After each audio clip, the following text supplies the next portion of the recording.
Soybean टिके खाइले पेट कौन पे फुल जाए।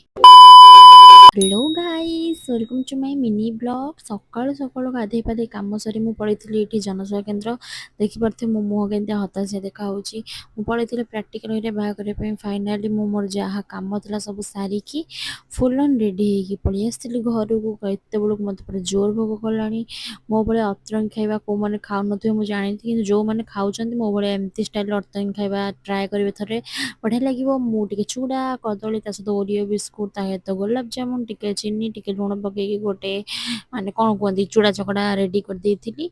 आ मु एमिति ही अतरंग खाइबा खाइबा मते ही बहुत भल लागे मु जानि कोन पई।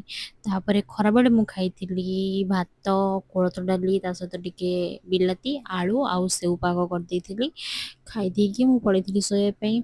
राति रे आज रोसे घर गला बेलକୁ मम्मी करिथिला देखंतु कोन सोयाबीन चिली। सबुदिन अपेक्षा से आज टिके अधिका करछे एतबे मो पाटोटी नाळ बोतला। देखला बेलକୁ से तार एठी बोतल बसिकी पानी पुरौची धन्य रे धन्य। तापर मु बेसी लेट न करी गुलगलिया गरम गरम रुटी करे लागी पड़थिली कारण मते गरमा गरम रुटी सहित जहा भी खाइले भल लागे। एठी ता पूर्वरु हम ठाकुर चुगली टिके मुठिया सुनथिले एठी पूरा मु छुड़ी जाइथिली। तापरे मु पळैथिली खाइबा पई सोयाबीन चिली आउ रोटी।